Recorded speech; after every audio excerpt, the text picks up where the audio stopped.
这儿出现，是有何居心？你为何而来，我就为何出现。不管那个叫花骨的姑娘是不是公主，哼，她也逃不出我的刀下。我明阳是不会让你伤害任何人的，可以吗？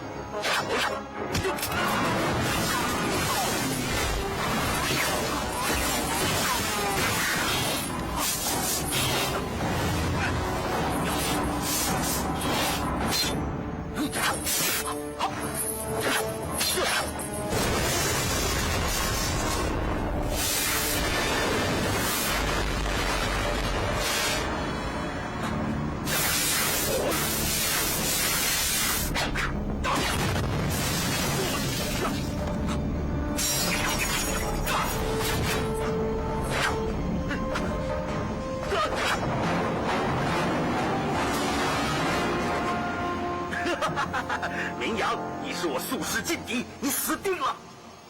你，戏台已经摆下，到时候我就以那个花骨姑娘的血来祭我的刀。你休想得逞！那就要看你的本事了。我烈火就是怕你斗不过我，我明阳是不会让你失望的。好，那就看看那个可能是公主的姑娘，到底是活在你的手里，还是死在我的刀下。啊，不得了了，又发生命案了，有人被杀了！太恐怖了，好像干尸一样，可能死了很久了吧？啊，不对呀，好像是牛大叔啊，我认得他的拐杖，今天早上我还看见他了。牛大叔，不会吧？阴血道，又是阴血道。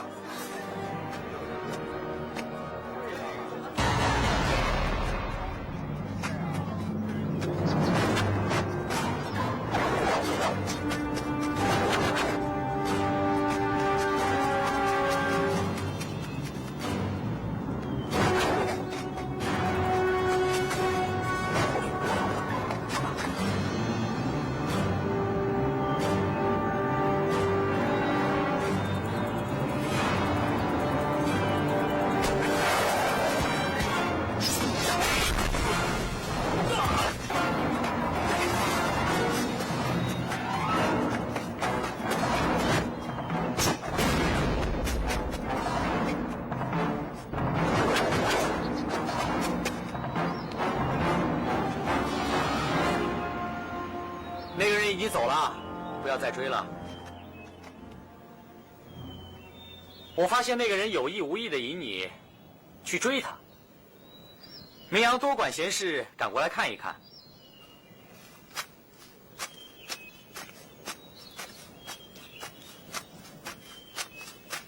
是啊，那真要谢谢明少爷相助了。这段时间镇上发生了几起奇怪的命案，所以这儿并不是安全的。老板娘不应该一个人来啊。对呀，我真的不应该走这条路哦。我倒觉得老板娘对这几起命案很感兴趣。你可知道凶手是谁？跟刚才那个人有关系吗？哎呀，明少爷，你真是的，我只是在镇上开客栈做生意而已，你当我是什么人啊？只不过呢，命案死的都是镇上那些普通的老百姓而已，所以呢，我也跟其他人一样，多了解一下，多看看而已。并无缉凶能力，抓凶手的事情是跟官府管，对吗？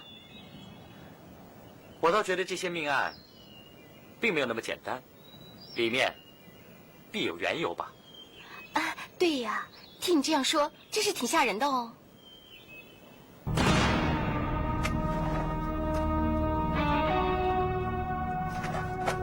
让你去除掉那个麻烦的女人，你反而引来明阳的追踪，以致失败而回。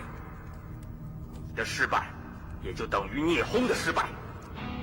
千挑万选，偏偏选中你来干这件事情，是属下能力不够，与他人无干。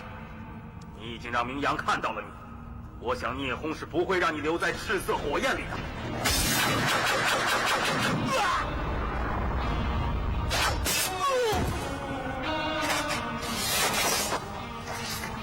只要唤醒银血刀的魔力，明阳，我看你怎么跟我斗！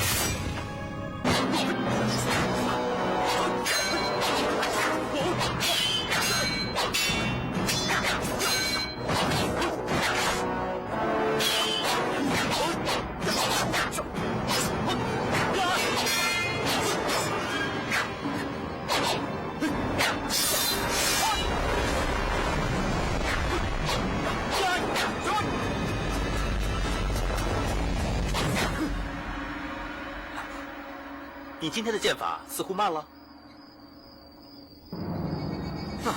大哥，你的剑术又精进了，反正我老是赶不上你的。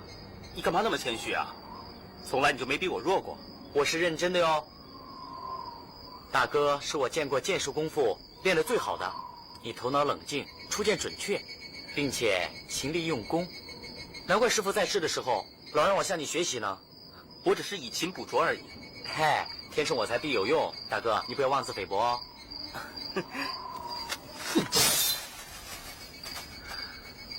这一招，你练了多久啊？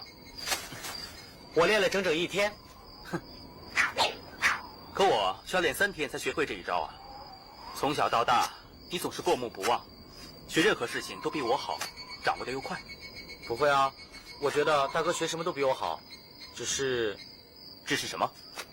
只是我认为用剑应该轻盈。大哥用剑的力量好像有点太大了。用剑和用刀方法不一样，用剑应该灵巧，力量要轻。大哥是沉重有余，所以我觉得大哥用剑有点像用刀，那么你练起来比较吃力吧？啊，大哥，我只是随便说一说，你不要放在心上啊。怎么会呢？我只是被你一语惊醒了。不过大哥说的没错，还是你聪明。大哥只是把刀和剑的分别没有弄清楚，只懂得勤力苦练。哎，就只剩一个勤字，我这一辈子也赶不上你的，所以你永远是我心目中的榜样，学习的目标。哼，你呀，不只是本事大，而且还有一张厉害的嘴巴。我看你和祝姑娘才是天生的一对啊！拜托大哥，不要把我和那个古里古怪的大小姐扯在一起啊！她呀，我实在是不敢恭维的。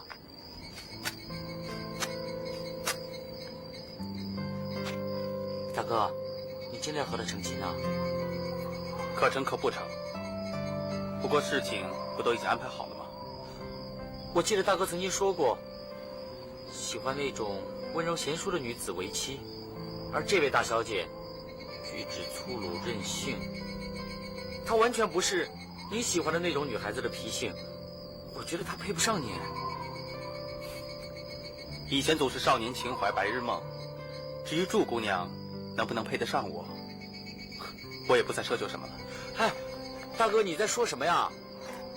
你是我的大哥，是金鹏王府堂堂大少爷，你怎么能说这样的话呢？我这个王爷大公子只是徒有虚名而已，我不姓名，真正的继承人只有你。大哥，虽然我们是同母异父的兄弟，但是爹爹一向视你如己出，在我心里，你也是我最亲近和仰慕的人，我也最听你的话。那既然这样，你姓不姓名有什么关系呢？相信府里任何人，他们都不会介意的。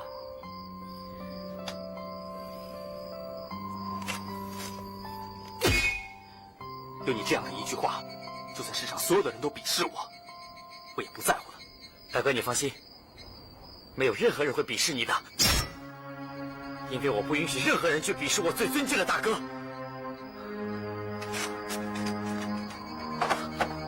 我的好弟弟，我的好大哥。啊，对了，这次来清平镇，不单是为了大哥的婚事而来吧？是不是为了燕王的事情？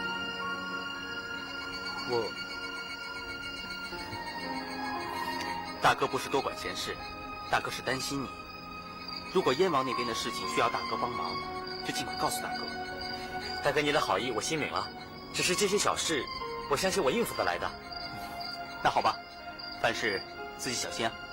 嗯。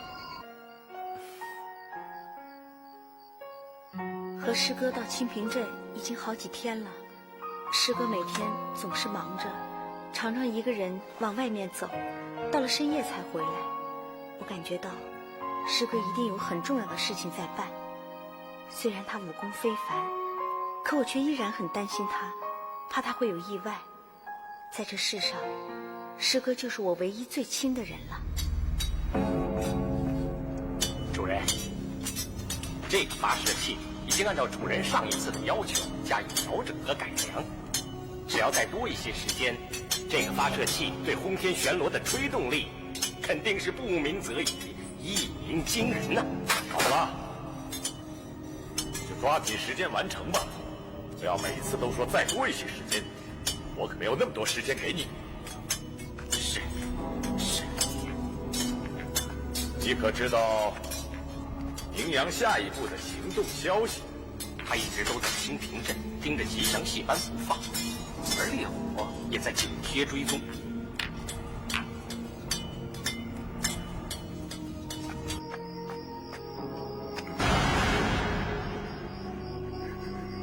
花姑姑娘在15那天的确就会出现，其他的大爷我什么都不知道啊！大爷您饶命，饶命啊！大爷！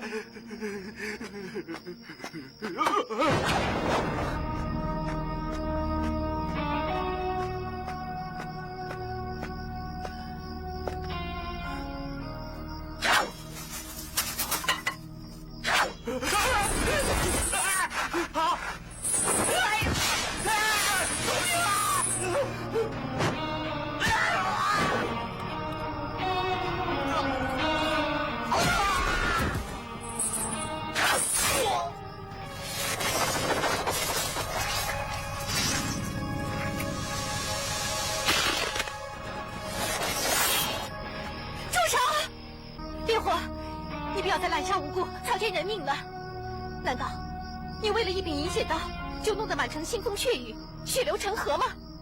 烈火，我已经找你很久了，收手吧，不要再错下去了。你要知道，银血刀的魔力不是你能控制的。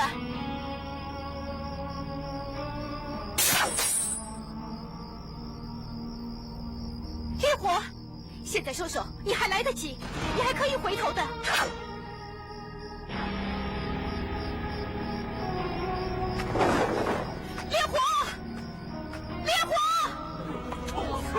臭死了，太可怕了！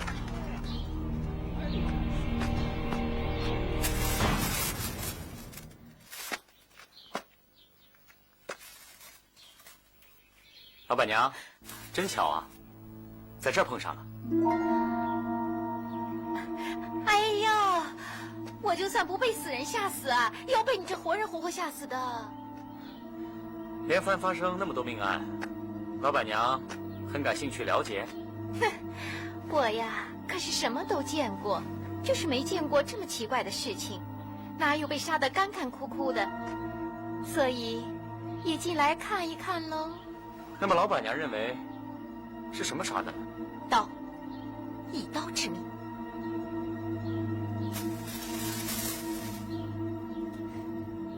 看来老板娘对刀剑的认识也很深嘛。哎呀，我只是随便说说，脱口而出而已，难道是真的吗？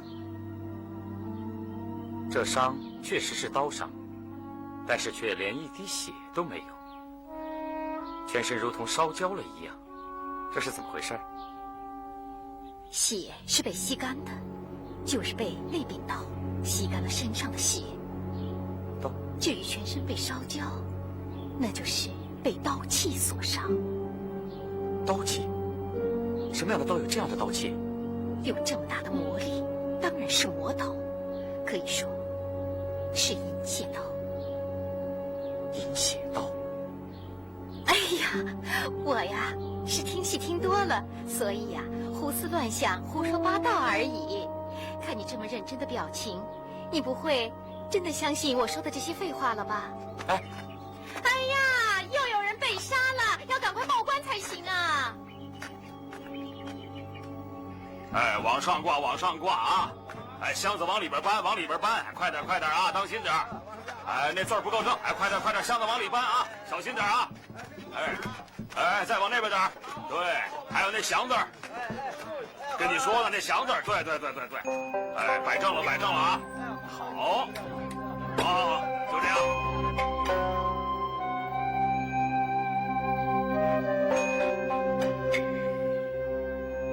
不枉费了3年来的钻研，这柄刀终于可以问世了。爹，这柄刀有什么厉害的呀？爹为什么要费尽如此的心血炼制这柄刀呢？池儿，爹被江湖封为铸剑至尊，炼制兵器就成了爹的唯一专长。别人一直以为爹最懂的是铸剑，今天我要用事实告诉这些人，炼制好刀也是爹的本事。池儿，你可知道这柄刀是如何具有吓人的魔力吗？这柄刀炼成以后，吸取人体3魂7魄的鲜血，那么这刀的魔力就会被唤醒。那个时候，这柄刀就可以真真正正横行天下，所向披靡呀！啊，要吸取人体3魂7魄的鲜血？爹，那这把刀不就成了饮血刀了吗？这儿又有好戏看了。对呀，说来也奇怪啊，真不知道是什么人。最近这2年里啊，每到这个时候，总会有人请一帮戏班子，在这里摆着一台戏啊。不管是什么人，反正不用钱就看场戏，咱呀就看吧。哎，说的也对，说的也对，明天一定很热闹，要早点来，争个位子才是啊。走。饮血刀要吸取3魂7魄才能唤醒魔性，明天这儿必然人群拥挤，难道烈火真的抱定主意而来了？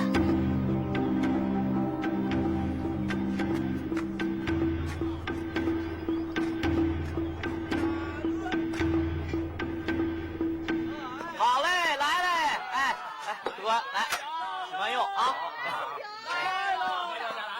两位，给您。好了，慢用啊！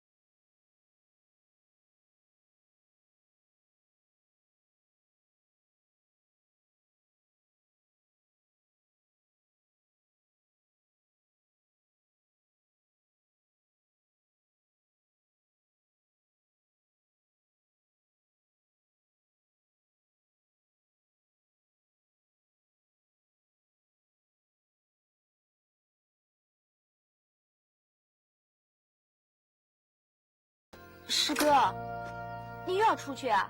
是啊，我要去戏班走一走。该不是有闲情去看戏吧？是啊。我害怕戏班那边会出事，所以去看一看。那你带我去吧。不行。师哥，清平镇这2天发生了许多命案，危机重重的，这到底是怎么一回事啊？哎，师哥，你告诉我吧，我能助你一臂之力的。师哥应付得来的，难道你不相信我的能力吗？这可不是开玩笑的。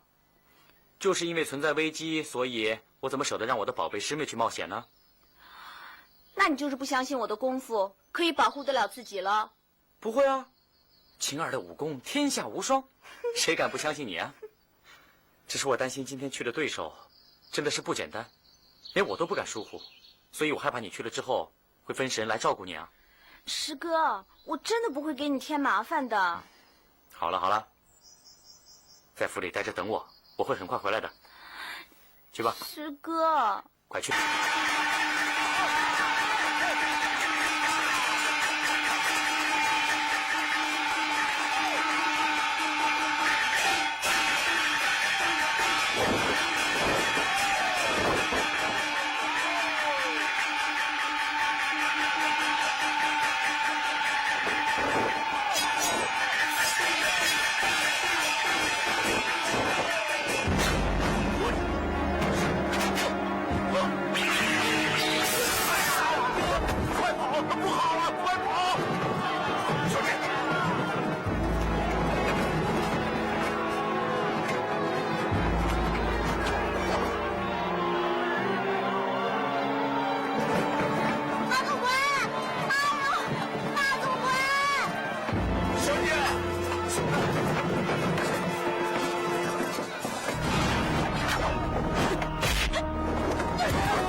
马总管，小姐，小姐，怎么样？没事吧？没事。他们到底什么人呢？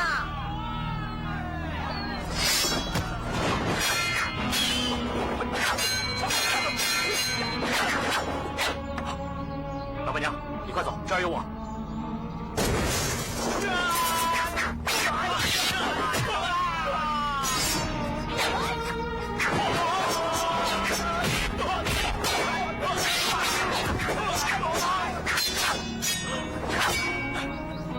你们就是赤色火焰死士吗？果然眼力不错。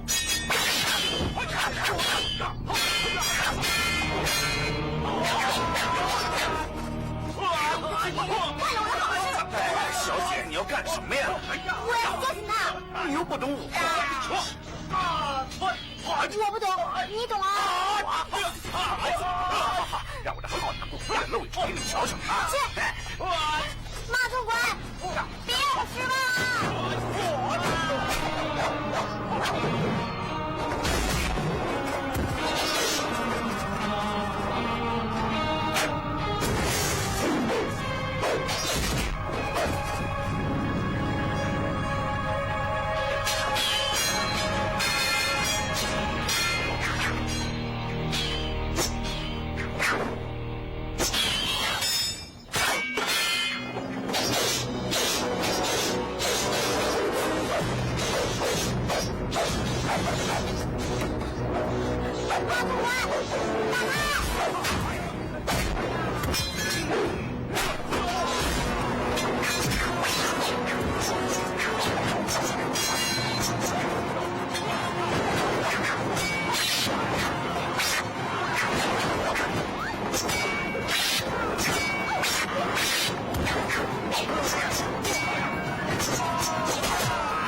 林少爷，我们来助你。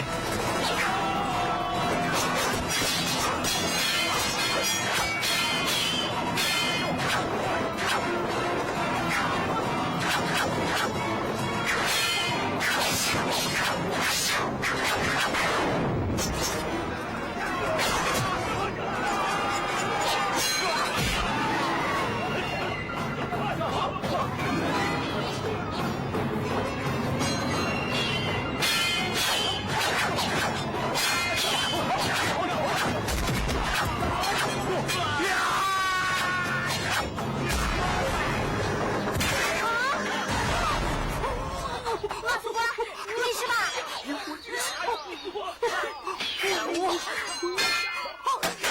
岂有此理！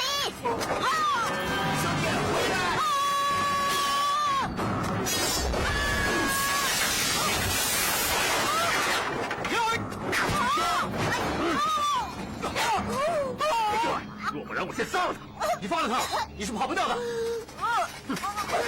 我跑不了，他也休想活命！你不要伤害我们家小姐！马总管，不要动！师哥，怎么办？祝姑娘不会武功，不能让她带走她呀。我不会让她带走的。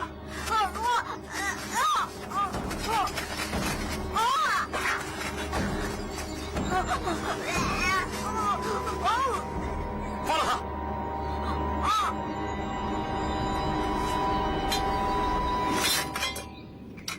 真是妄称金甲战神，竟也弃剑投降了！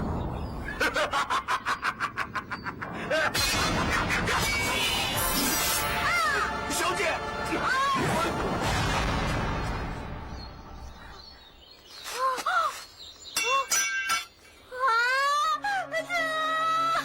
小姐，祝姑娘，小姐，祝姑娘，看来我也该走了。小姐，哎，小姐疼不疼？痛死我了！死小子，有本事你杀了我！姓名的，你还算是男人吗？对不起，对不起，我师哥不是故意的。不是故意就是存心的，有眼睛都看得出你居心不良，故意用剑刺伤我。姓名的，我跟你没完没了！我要吃你的肉，喝你的血啊！哎，朱姑娘，我可救你一命哦，你还出口伤我，真是不可理喻啊！你还敢幸灾乐祸？哎呀，师哥，你就别说了。他明明一点点皮外伤，只是一点点皮外伤，没想到他骂人还骂得这么厉害。哎，我跟你拼了！哎，呀！哎，这次没那么容易被你抓着了。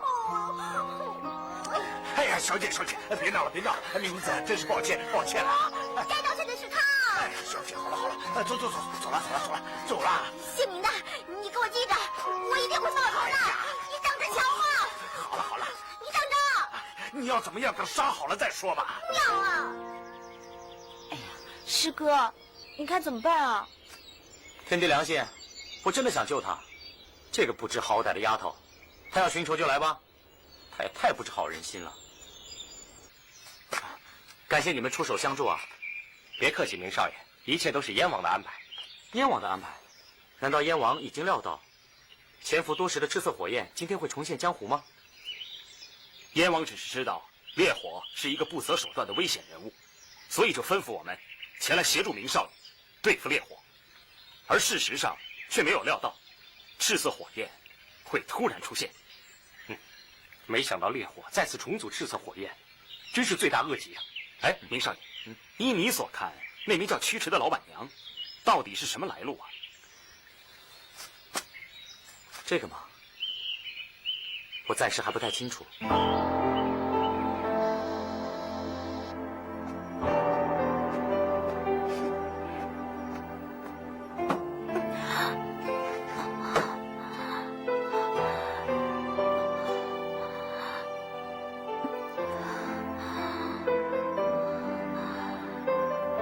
一定是今天运功过度了，一定不能让师哥知道，千万不能让师哥知道。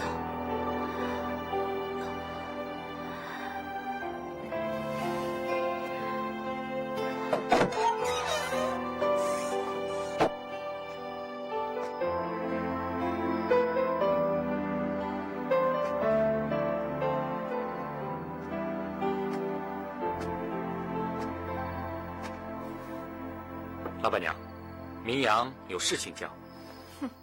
坐吧，今天我让唠叨提早打烊，就知道明少爷一定会来找我的。明少爷有什么事情，只要我知道的，我曲池一定直言相告。不过我不知道我是否能解答你心中的疑难呢？明阳这次来只想请问一下，老板娘和烈火还有赤色火焰是什么关系，并且和那位在镇上摆下一台戏的花果姑娘又有什么牵连？明少爷，你说哪儿去了？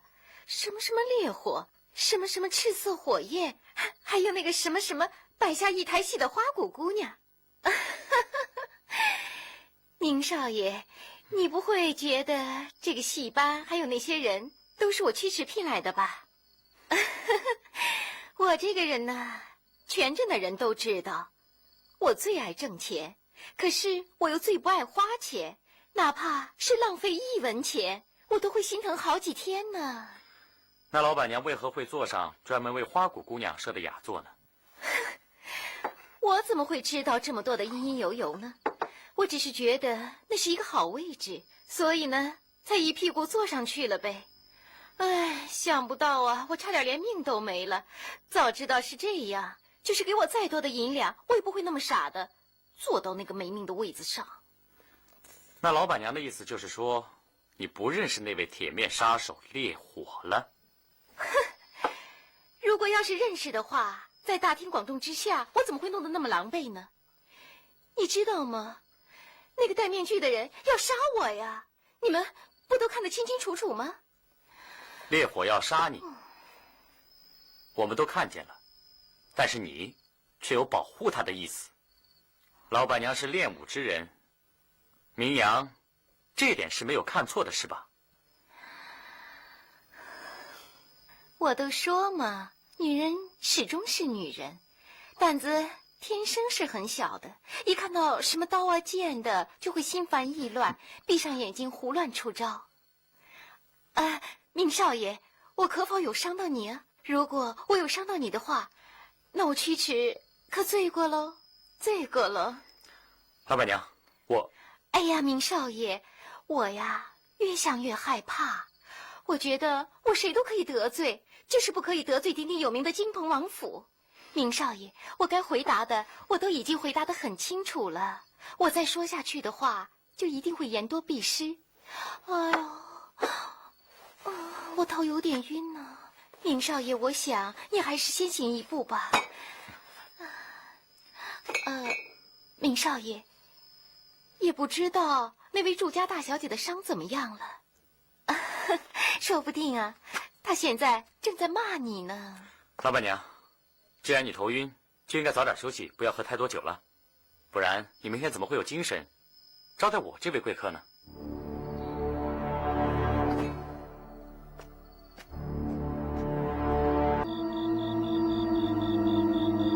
你在这儿出现，是何居心？你为何而来，我就为何出现。不管那个叫花果的姑娘是不是公主，也都逃不出我的刀下。那老板娘认为是什么杀的呢？刀，一刀致命。哎呀，晴儿，师哥，你怎么了？你没事吧？没什么呀，我只是在想烈火和阴血刀之间的关系，所以没注意到你来了。疼吗？我没事了。那位祝家大小姐怎么样？没什么大碍吧？可他就是不肯原谅你。哼，原不原谅有什么关系啊？我只是害怕烈火把她带走，所以才为了救她，因而刺伤了她。我刚才坐在这儿想，烈火和阴血刀真的是有千丝万缕的联系。那柄刀不但能要人的性命，而且还能把人的血吸干。如果那位祝家小姐被烈火带走，哼，现在恐怕已经变成枯尸了。她还会骂人骂得那么痛快吗？可他就是不明白你刺伤他的真正理由啊！啊，不明白更好啊！我只是害怕他被烈火抓走之后，变成了阴血刀下面的亡魂，徒增这把魔刀的邪恶之气。师哥，我真弄不明白，为什么一提到祝云云，你就这般的脾气呢？所谓好男不跟女斗，堂堂的一名御赐的金甲战神，你就不能让着他点儿啊？你们两个再这样下去啊，误会只能越结越深。哎，我不介意他对我好不好，反正我对他一点好感都没有。可他马上就要成为你未来的大嫂了。那可不一定啊！你怎么知道我大哥会娶这样刁蛮的姑娘为妻呢？奇怪了，你怎么和云云说的一样呢？这个烈火又失败了，还损失了我新训练的10几名赤色火焰的死士。我真的怀疑这个人的资质可担得起咱们的大事情。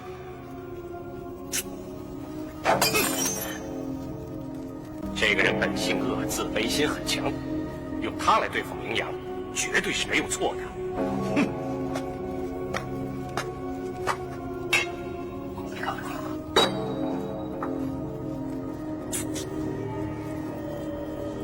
最近我成功的炼制出这夺人心丹，只要不断的让烈火服下，不但有助于他的内力，更重要的是，它可以让人的魔性在不知不觉中慢慢的增强，以至于不能自拔。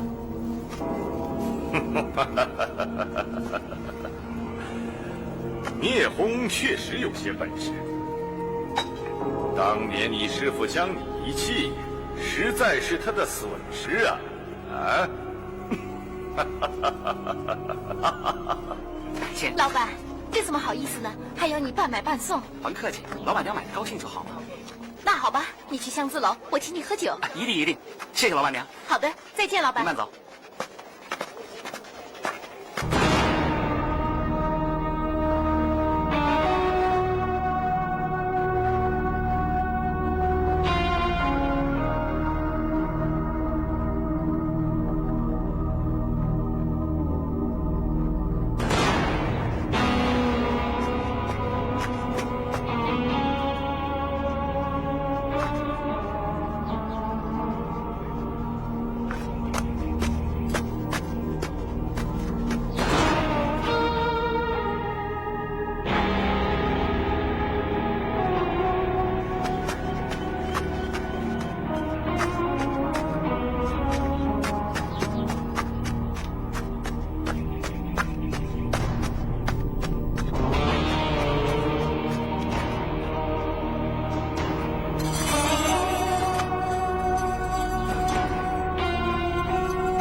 是你们啊？老板娘。啊，老板娘，发生什么事了？没什么。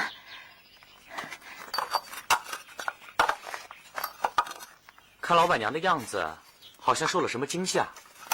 就是被你们吓的呗。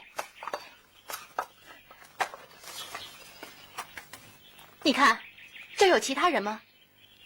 明少爷，怎么这么巧啊？又遇到你们了。我们是跟踪烈火的行踪而来的，没想到在这儿碰见你了。啊，是吗？烈火，你是说那个戴铁面具的杀手吗？他在附近出现了，大白天的，他敢再次出现？老板娘，恕在下直言，你好像已经惹上麻烦了，所以凡事小心为好。哟，我又不认识什么烈火的，无冤无仇的，他干嘛找我麻烦？这真的很难说的。好，谢谢明少爷的关心喽，失陪喽。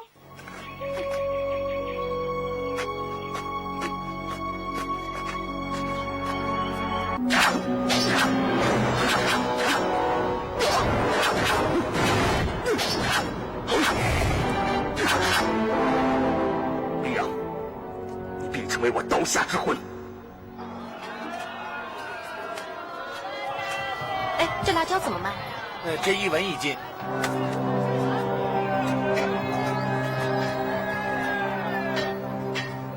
老板娘，那明少爷从早上出来就一直盯着我们看，就像阴魂不散一样。所以嘛，要收他们很贵的租金才对啊。他喜欢看，就让他瞧个痛快吧。这是什么理由？什么道理吗？他想知道他不必要知道的事情。是什么事儿？你也不用知道。是的，父亲。老板娘。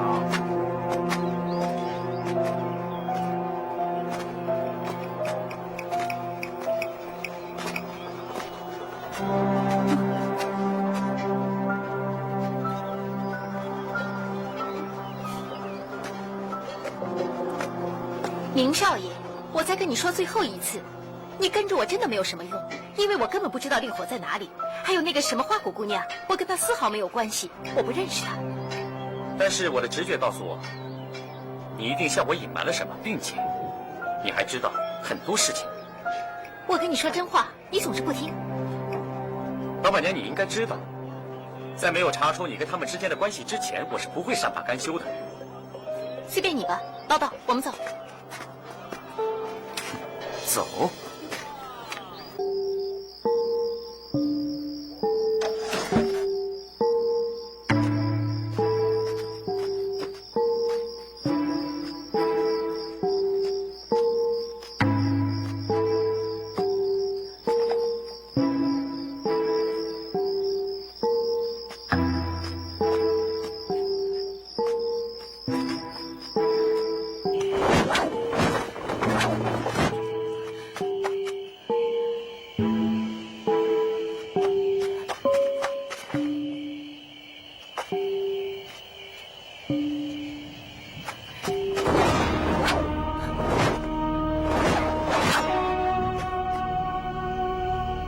你果然出现了，大师兄，是我呀！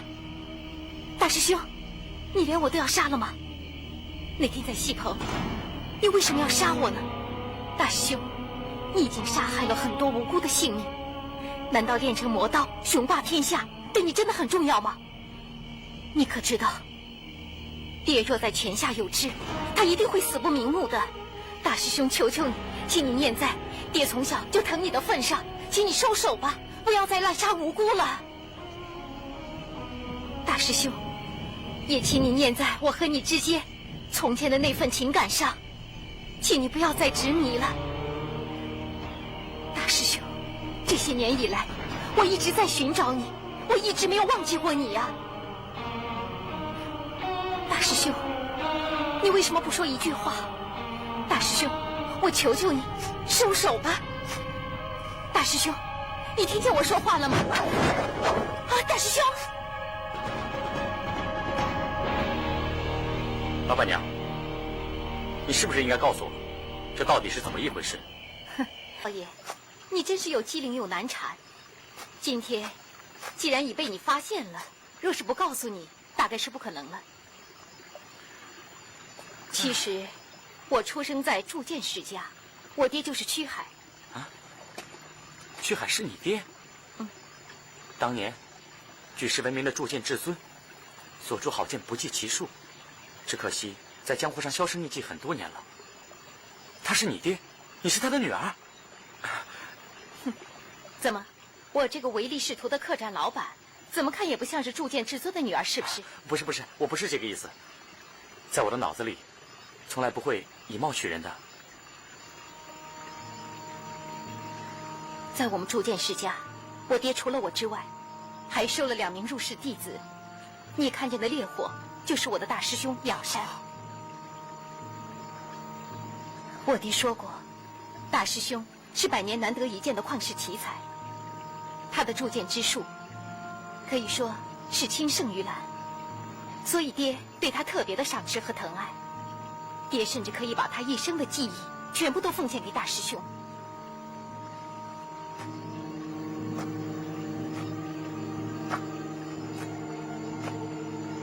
可惜，大师兄心高气傲，他一心要铸造出天下无人可敌的第一兵器，技艺扬名立万，显赫江湖。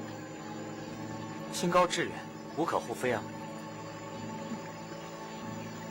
那一年，大师兄在碧水寒山发现了稀世的寒山奇铁，于是乎，他就马上找到了我爹。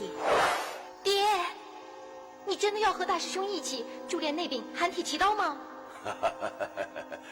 山儿对于铸剑技术虽然已经懂得很多，可是如果真的要以寒铁炼刀，他还得依靠我这老前辈从旁指点呐。爹，你应该清楚大师兄练刀的目的啊。哎，人往高处走吧，爹不会怪山儿。同样，爹也觉得自己的铸剑技术好像到了尽头，所以爹也想利用这次练刀的技艺突破一下自己的范畴，让江湖上人都看看我铸剑至尊还要再创高峰的境界。大师兄就在一念之差，却要以寒山奇铁铸造一柄银血刀。你说什么？银血刀？这是怎么回事啊？刀剑本为阳刚之物，但是大师兄却反为奇道，竟要以阴茎铸造一柄稀世的魔刀。大师兄，铸剑庄一直都在铸制着利剑，你为什么却要练刀呢？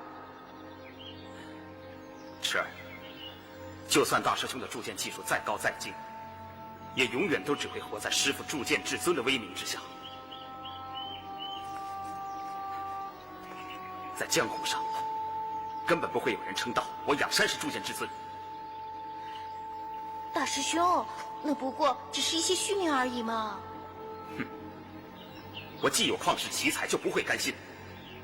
有朝一日，我一定要跟师父平起平坐，甚至超过我的师父。所以，我选择练刀，而且要以寒山奇铁来铸造一柄天下无敌的宝刀。我要以此刀来扬名天下。为了追求名望，爹和大师兄虽然是各有企图，不过也妨碍不了银血刀的诞生。他们经过了3年的共同研究，终于这柄银血刀成功的铸造出来了。爹望着这柄刀，一则以喜，一则以忧。爹喜的是大师兄的铸炼技术已经达到了炉火纯青的境界，可是爹也很忧，因为这柄刀身上带着邪恶之气，必是江湖上不祥之物，它将会给人世间带来难以预测的灾难结束。所以爹决定放弃此刀，也更是命令大师兄立即毁掉这柄刀。但是铸刀之人都视刀如命，所以我推测，你大师兄没有把这柄刀给销毁掉。没错。是，你干什么？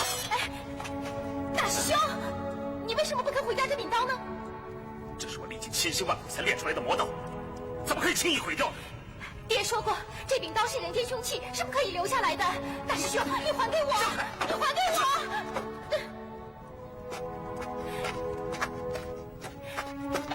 大师兄，师兄！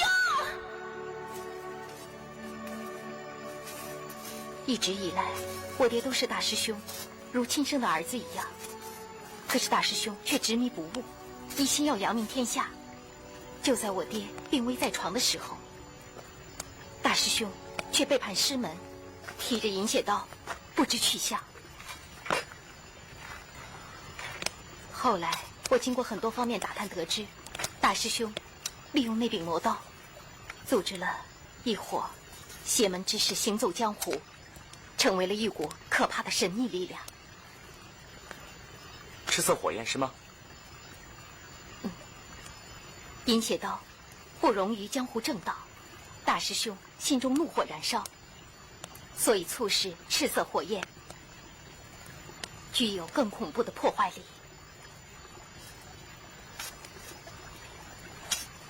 我从南到北，从西到东，一直追寻着大师兄的行踪。可是他飘忽不定，甚至有一段时间，他在江湖上失去了消息，就像湮灭了一样。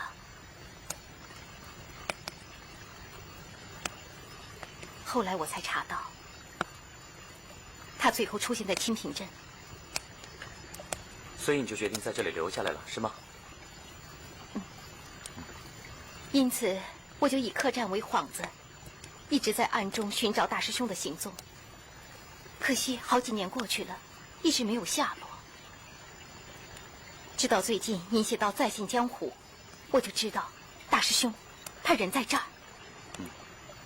你是根据这段时间镇上发生的那些枯尸奇案，才推测是你大师兄的银血刀所为，对吧？虽然你的大师兄才情横溢，但他却走上了滥杀无辜的歧途，实在令人叹息。那是因为银血刀拥有一股神秘的魔力，叫人失去理智，所以大师兄才会身不由己的。神秘魔力？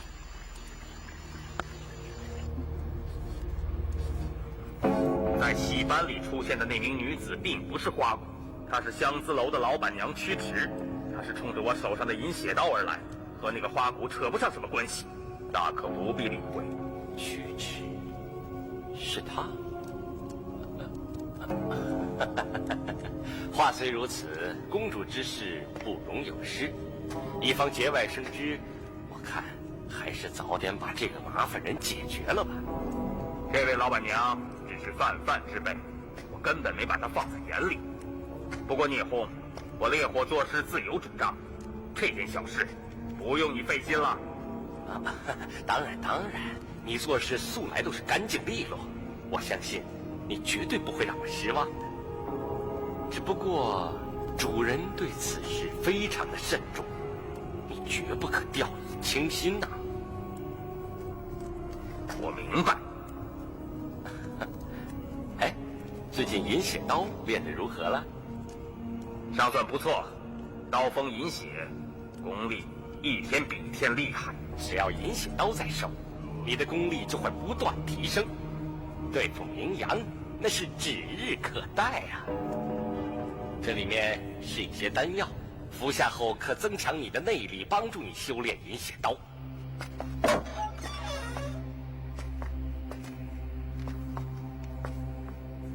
这座神阁是我特意为爹在清平镇建造的。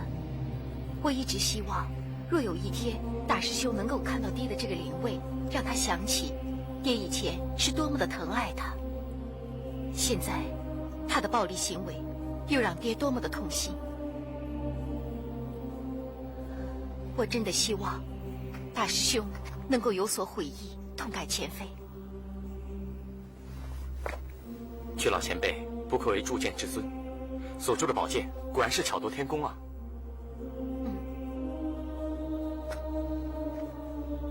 我爹一生光明磊落，从不制造旁门左道的兵器，可惜大师兄却立志要那柄银血刀，一柄嗜血的活命魔刀。何谓活命魔刀？一柄拥有生命灵性的刀，让持刀者拥有刀的刚劲霸气，心意相通，人刀合一，如虎添翼。人有刀之刚劲，刀有人之灵性。怎么样让刀有生命呢？当年大师兄为了寒山奇铁铸造那柄魔刀，除了因为是极其阴茎之外，寒山奇铁更有不可思议的来历。据传说得来所知，寒山奇铁其实是埋葬于数千年前的一座山谷脚下的奇铁，而那座山谷又是历年来乱葬坟地，无论是人还是牲畜，只要埋葬于山谷底下的，其身上的血液都会自然地被吸吮制干。后来又不知道过了多少年，有村民挖出了此块奇铁，并在无意当中发现此铁拥有血色魔力，凡亲近它的都会失去长性，犹如疯子一样。于是乎，那些村民就大行驱邪法事，并将此块奇铁埋葬到寒山脚下，以期借着极致冰寒，洗涤此铁魔性。大师兄从古籍兵书中知道了寒山奇铁的来历，竟然让他研究出一道邪门方法。他决定以人的三魂七魄活血位于银血刀，以唤醒刀的魔性灵魂。用活人鲜血来喂刀，所以镇上已死去的无辜老百姓就都变成了枯尸。什么是三魂七魄？其实何为三魂，何为七魄，我也不太清楚，只是爹在临终前曾经提过，假如那柄魔刀给喂过三魂鲜血以后，魔力就会被唤醒，再以七魄活血养刀，魔刀的力量就会大大的提高，甚至于可以达到人刀合一的最高境界，具有无以匹敌的魔力。修炼此刀的人也会变得凶残无比。一旦魔性发作，一场腥风血雨恐怕无可避免，天下从此永无宁日了。爹，什么是三魂七魄啊？大师兄的背叛让爹气得一病不起，以至于爹在临死的前一刻都未能及时地告诉我三魂七魄的真正意思。如果如屈老前辈所说，我可以推测，烈火现在已经进入喂刀阶段，三魂七魄是人命，看来还有无数老百姓的生命会死在这柄魔刀之下。现在死的人已经有8名，假如以3、7相加，起码还有2名受害者。烈火为了这种阴邪之术草菅人命，实在是太可恶了。只怪我自己当年一念之仁，没有听从我爹的吩咐，及时夺回魔刀销毁，才酿成今天的后果。爹在重病之前曾经多次跟我说过，大师兄是铸剑奇才，若不是一时歪念，他必然可以成为一代宗师。爹向我再三叮嘱，无论如何都要找回银血刀，他更希望我可以导引大师兄拿回正轨。烈火现在已经和赤色火焰这股邪恶势力合二为一了，我正在担心，这魔刀一旦炼成，他们的羽翼将更加丰满，后果就不堪设想了。老板娘，明阳请求你，我们一起寻回那柄银血刀，阻止这悲剧再发生，好吗？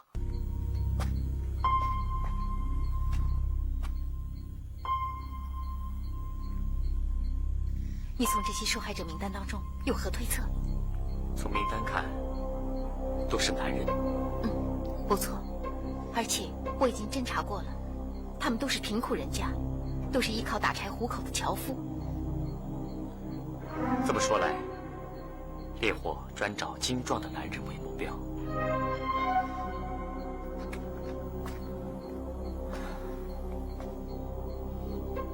我也是这么推测。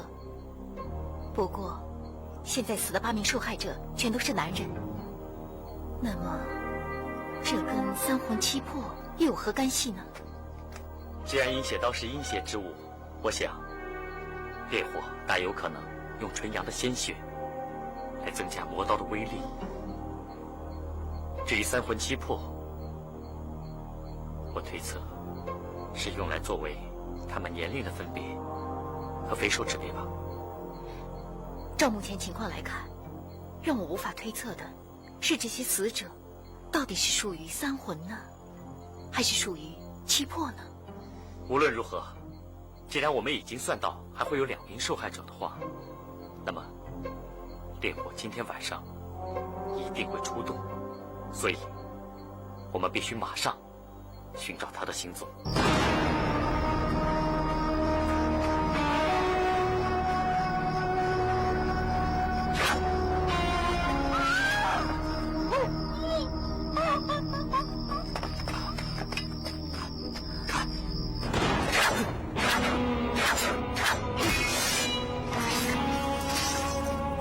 三相乘，3魂，这等于9条壮汉的人命。被我3魂活醒，刀魂就会被唤醒。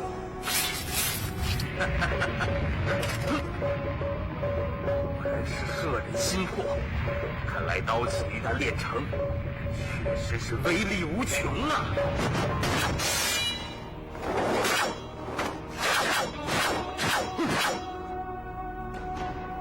凭着这柄银血刀，看谁敢不臣服烈火！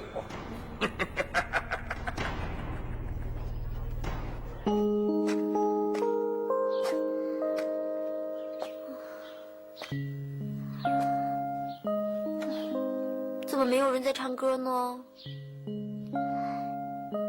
樱花谷，难道你不在这里吗？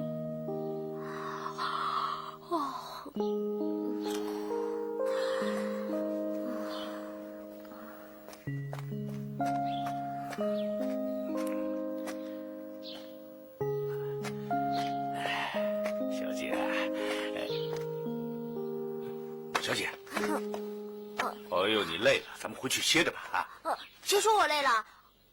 我只是身不由己打个盹而已啊。人的疲累都是身不由己，这还能控制？哎呦，你不要再扯了啦！我在这多待一阵子嘛。我真是佩服你啊，小姐。哎，人放着名家大公子，你不去会他，你偏偏跑到这儿来，你要等什么？你的心上人呢？你知道日头多大？一会儿你就晒黑了。女孩一晒黑啊，是既不好看又不漂亮。要那么好看那么漂亮干嘛？当然，女儿家当然要好看又漂亮。那找婆家的时候，咱得找一个又俊又俏的夫君嘛。你们家祝老头不是指定我要嫁给谁吗？你说我还能嫁给别人呐？啊？二弟啊，我们2兄弟已经好久没像现在这样坐下来聊聊了。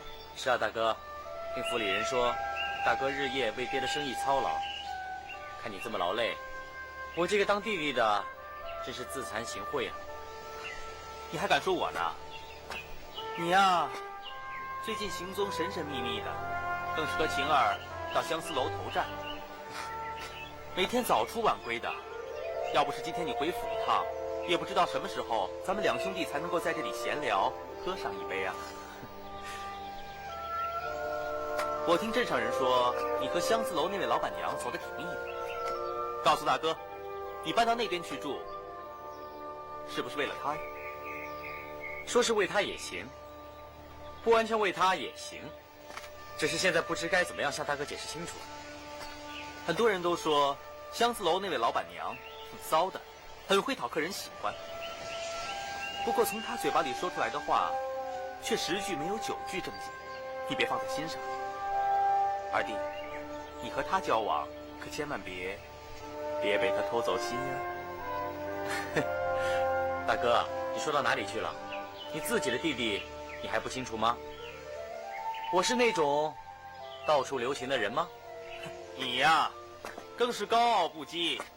我想一般的姑娘，怎么可能让我这个俊俏不凡的二弟看得上呢？所以我才猜想，你和那位老板娘在一起，一定另有内情。